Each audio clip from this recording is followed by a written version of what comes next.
Now, this is going to be an essential list of skills that you need to develop for using a power wheelchair. It, I don't want you to be intimidated by it. It's a matter of practice. And so it's not going to be enough for me to list it. Uh, I think the list is important so you can look back, especially those who are maybe new to power wheelchairs or getting a power wheelchair. They want to know, okay, what skills do I need? And so this will be all in one skills for power wheelchair users. And so but I don't want anybody to be intimidated. Just know that this is a matter of practice. So you'll know what things you have to practice and what things you might have to practice a little bit more.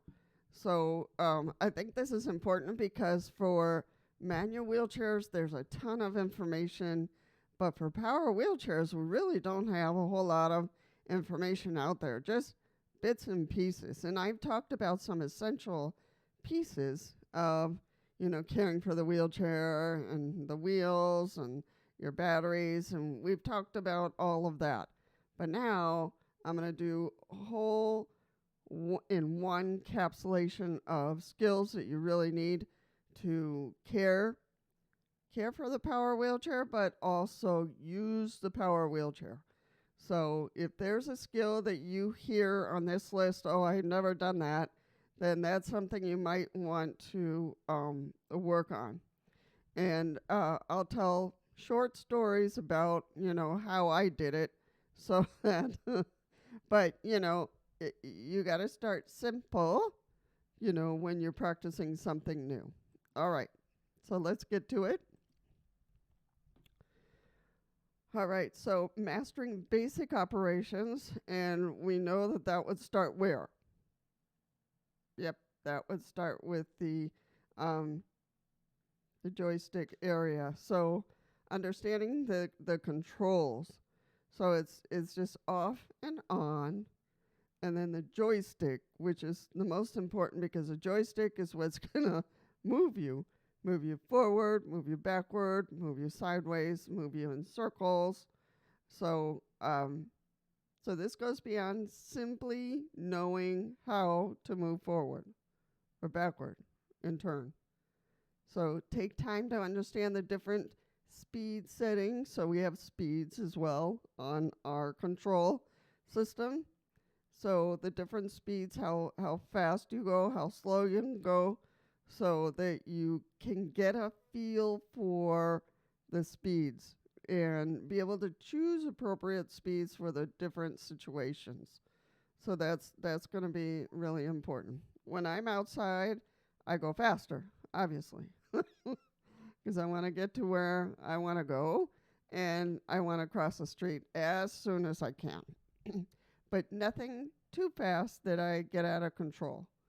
So, so those were important skills. So practice smooth acceleration, deceleration, and avoid jerky movements that can be unsafe and spook you. Smooth starting and stopping. So abrupt starts and stops can be jarring and lead to a loss of control. It can really spook you, and all of a sudden you're like, oh, and you start to push yourself in a direction you don't want to go. So practice what's called feathering. So it's just pushing just slowly, and then advancing to a forward motion.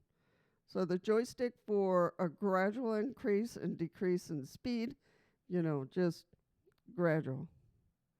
This is particularly important in crowded areas.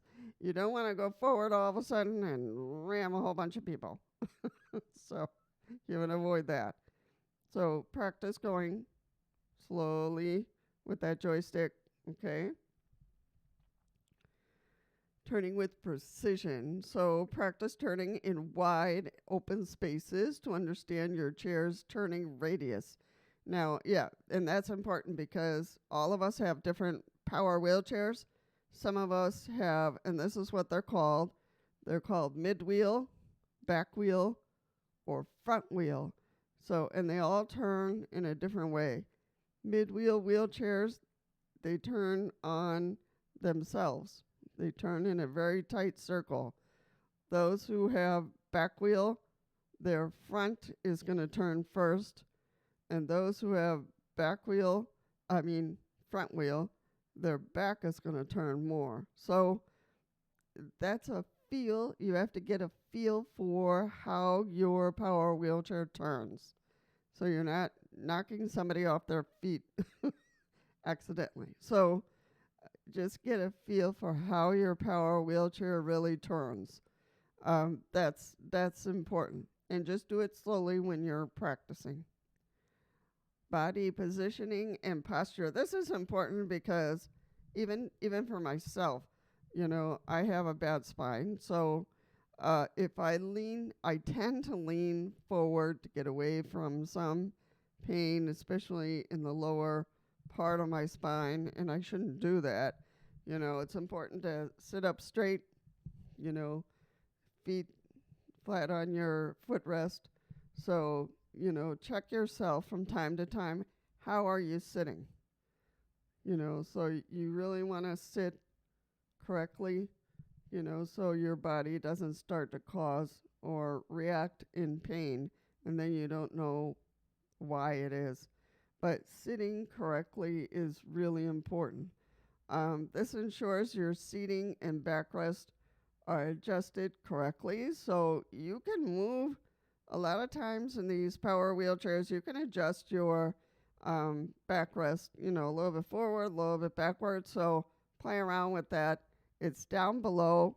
You should find a lever down below. Mine is up here right next to my seat in the back, and I can, pick it up for adjusting it.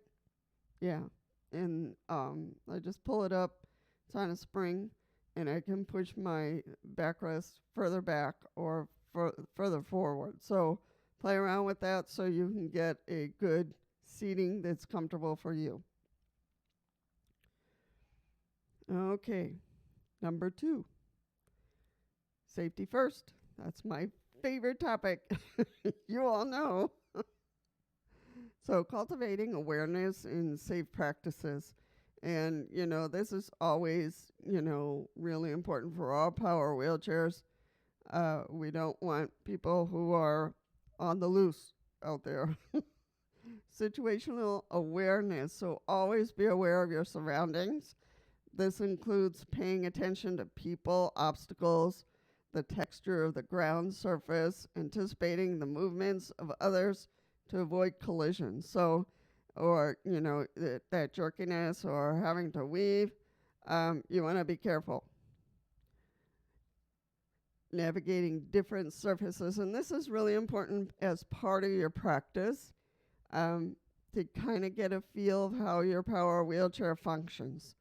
So, and how it handles different areas. So, you want to, carpet, tile, pavement, grass, and gravel. Grass, I don't recommend to drive on it unless it's dry. If it's been raining, don't even try it. Don't even think about it. I've sunk in wet grass before, and you've heard my story where I had to wave down a groundskeeper, and he came and just, I don't know how he did it, but he just grabbed that wheelchair and put it back on the sidewalk. But my wheels were a disaster. They were full of mud, and I just couldn't get out because my wheels started spinning and spinning and spinning on the wet grass, and I sunk. So you want to be careful with the type of grass. It's got to be dry. That's really important. Gravel, you might feel that sliding a little bit, so you got to go slow when you're on gravel. So all these surfaces are really important to feel them at least once. If you're not going to use them at all, but at least you practiced once. Each surface can affect traction and maneuverability differently. So that's why I say it's important to practice that one, because you just might have to go on a rough surface, and you'll need to know how to handle that. Managing inclines and declines. Now, I want to say to alert you, in most power wheelchairs, for declines, your power wheelchair is going to slow down. That is an automatic response. There's nothing you can do to change that. It's programmed into the power wheelchair for your safety. So it will slow down. You can't speed up, but that is for your safety. So just know that your power wheelchair you'll feel it. It'll kind of do this and then slowly go down. So you can't make it go any faster. Approaching ramps. Now, each one of our power wheelchairs, and I wanted to say this, has degrees that it can handle. Some power wheelchairs can handle 6 degrees of incline or decline. Some power wheelchairs can handle 10. I think the maximum that I've seen is 12 degrees. So you wanna see what those look like. And why does it say that in your manual? Because they've noticed that the power wheelchair, if it tries to handle something more, it will tip over or go backwards. So you don't want that. So you want to be aware how many degrees your power wheelchair can handle. That's important, and for you to know what that looks like, so you know not to try to tackle something that's greater than what your power wheelchair is built to handle. So approaching ramps and slopes requires a specific technique. When going up on an incline, lean forward slightly to shift your center of gravity. So that's important. That helps the power wheelchair, in terms of gravity. So that's important. When going down, keep your speed slow and controlled. Never traverse a steep slope sideways. Always go forward. Never in an incline, because this could cause the power wheelchair to tip over on its side. So as this significantly increases the risk of tipping. So that is a big danger. The 360 check. Before making any significant movements, especially in tight or crowded spaces, perform a quick visual check. Try to say that fast. All around your chair. And we've talked about this, before using it for the day. Sometimes just have eyes on and make sure everything looks copacetic. Understand your chair limitations. Your chair has limits. Hello. I think we all need to know that. And especially in driving it in different surfaces and degrees it can climb or or come down from. So it has limitations. So be aware of the maximum weight capacity, which is important. My weight capacity on this power wheelchair, I think the max is 300. So the power wheelchairs usually go in 150, 200, 250, 300. It can go more than that, but those are the weights for a regular power wheelchair. But once you get into the specialized power wheelchairs, the complex power wheelchairs, those go up in capacity because they need to. So those are 400, 450, 500, and greater. So maximum capacity. And then other limitations like your degrees of incline, maneuverability, your speed. So just be aware, my power wheelchair only can do this. And I'm aware of that, so that's important. Navigating tight spaces. That's important. You know, it's almost like if you've ever driven a car before, you get used to how wide your car is. So, and that's what it means. Be aware, you know, grow in that understanding of how wide your power wheelchair is. What is the capacity of space that it can squeeze through? So, I have challenges here in my um, institution that I live in because there's a lot of chairs, tables, people moving around. So I really quickly tried to get used to how wide my chair was, how how much space could I squeeze through without knocking anything.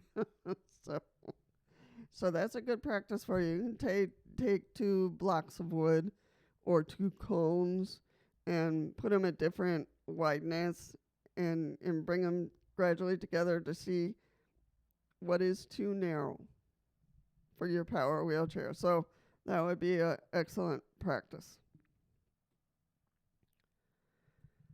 The 3-point turn in spaces where a full turn isn't possible. The 3-point turn is invaluable skill. So what does this involve? It involves moving forward at an angle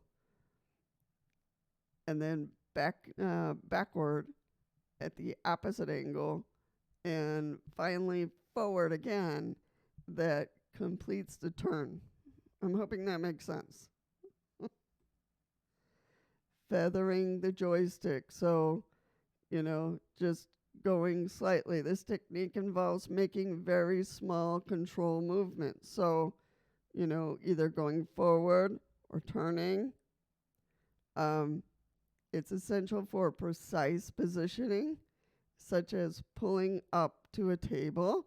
So when you're going when you're going up to a table or to a table to pick up something, you really want to go a little bit slower. You don't want to go full speed ahead because you could run into the table, hurt yourself, hurt the people that are at the table.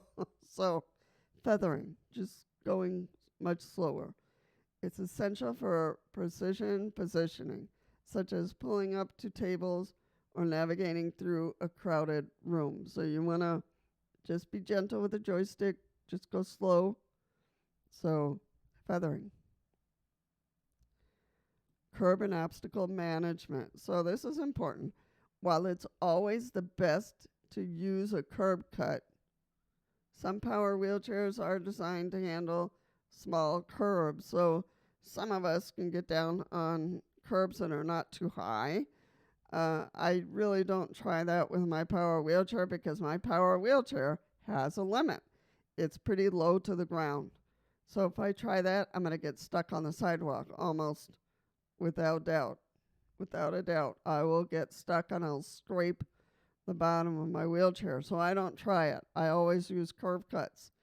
But you have to see, you know, your power wheelchair. Is it higher? Can it handle small sidewalks that are not too high? I don't know. So you have to test that.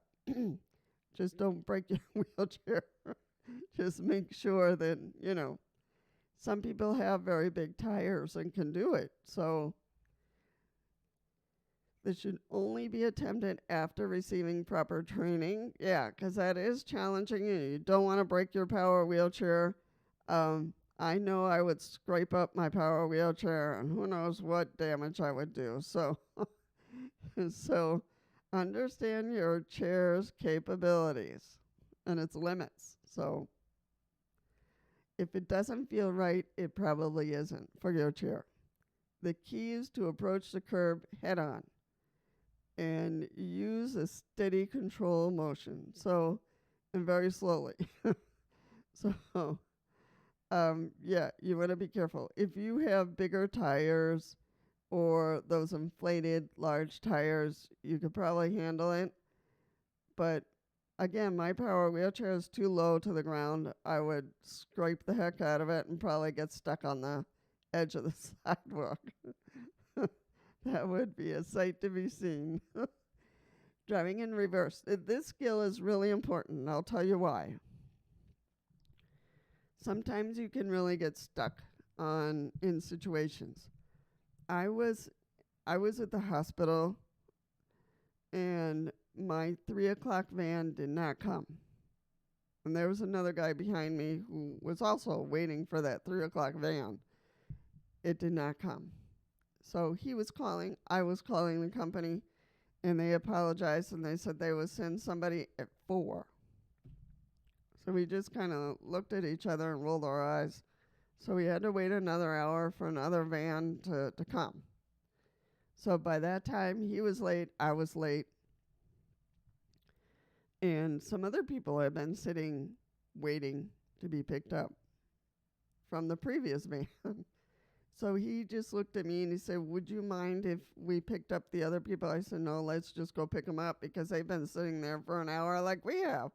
So let's go." So he loaded us, the two of us. No, he loaded one person here, and then he loaded me behind the guy that was behind me. So we were in this position. Then he loaded 2 other people. So one here and one behind that person. So there was now 4 of us in the van.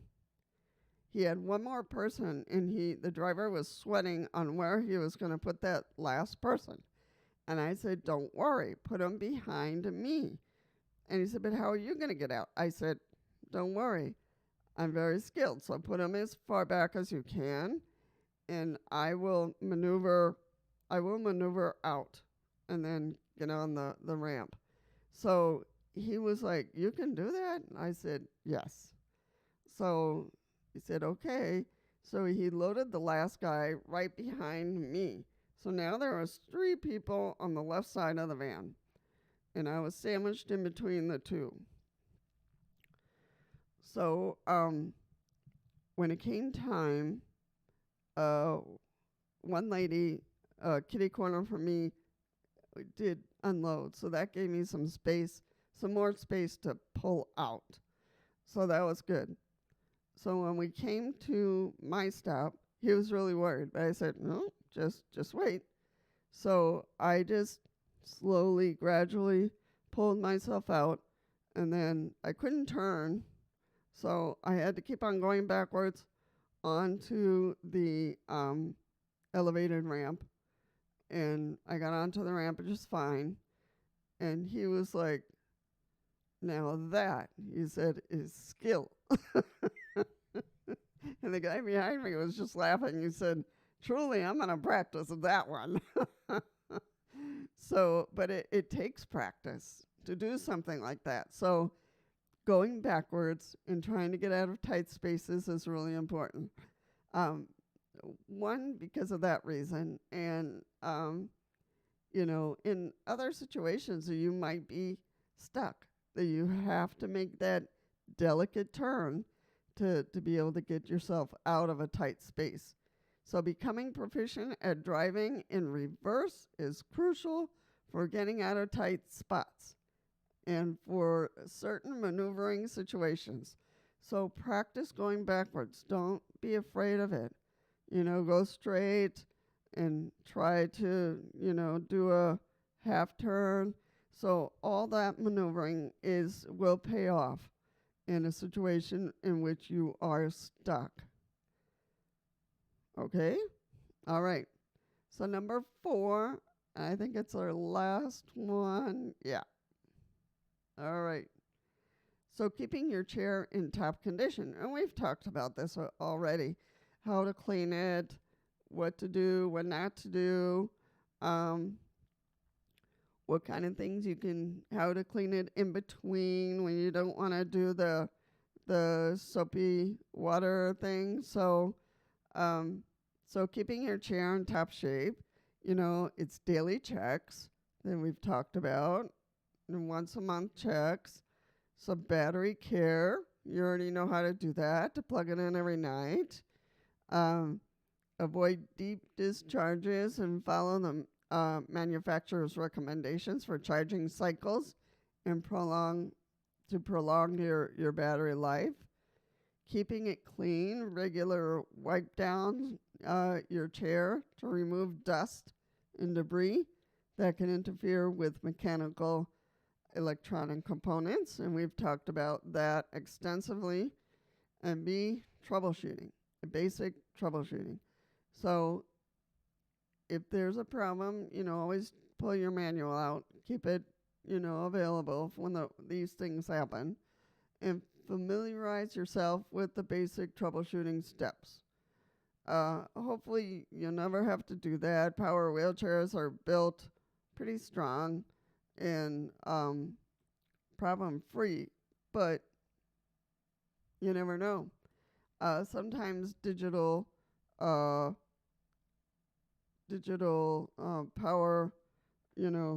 wheelchairs might have some errors that come up from time to time. I don't know, because mine is not digital. Mine is not that fancy.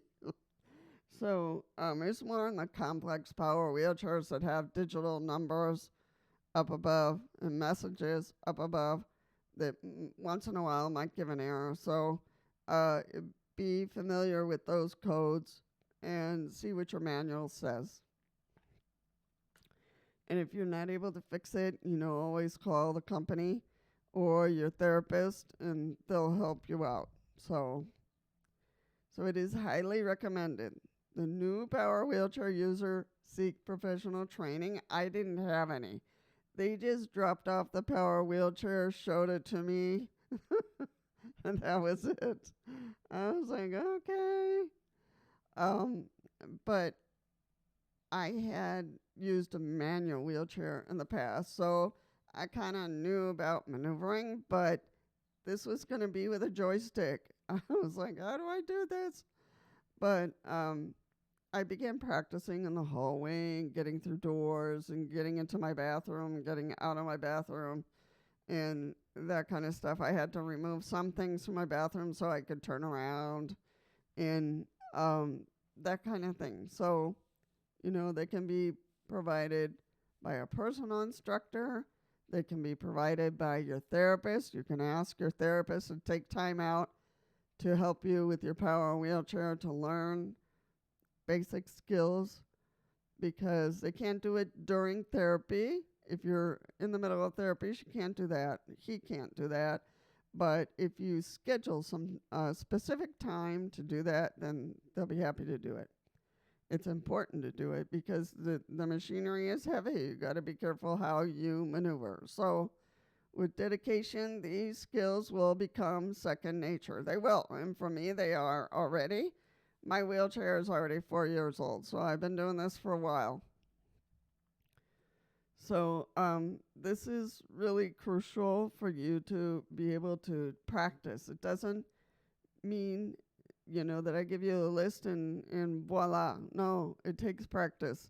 It takes time for you to set aside some situations in which you're going to practice getting through, because you never know when you're going to get into a pickle or a tight space and you need those skills.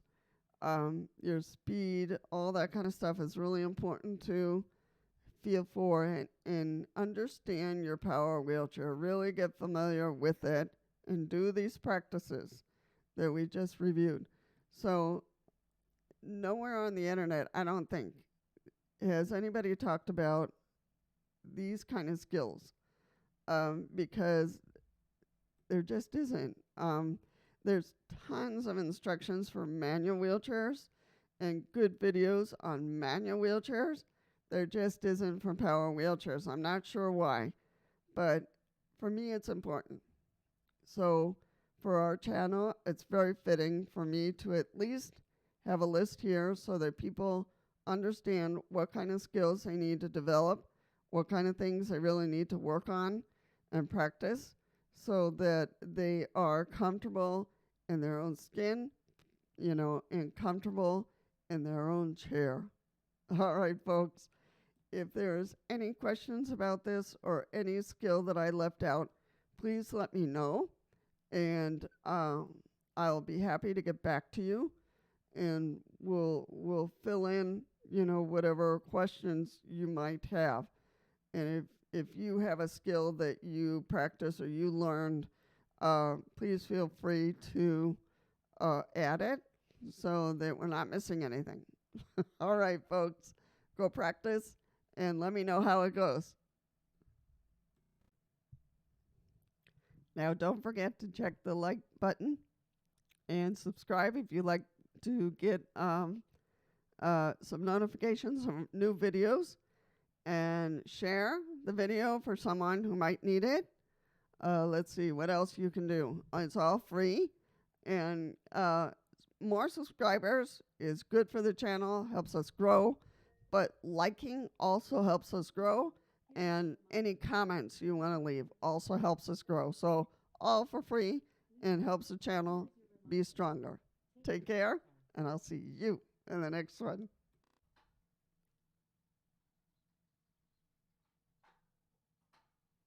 What are you doing still there? Go practice. Go, go, go. Don't wait for me. Go ahead.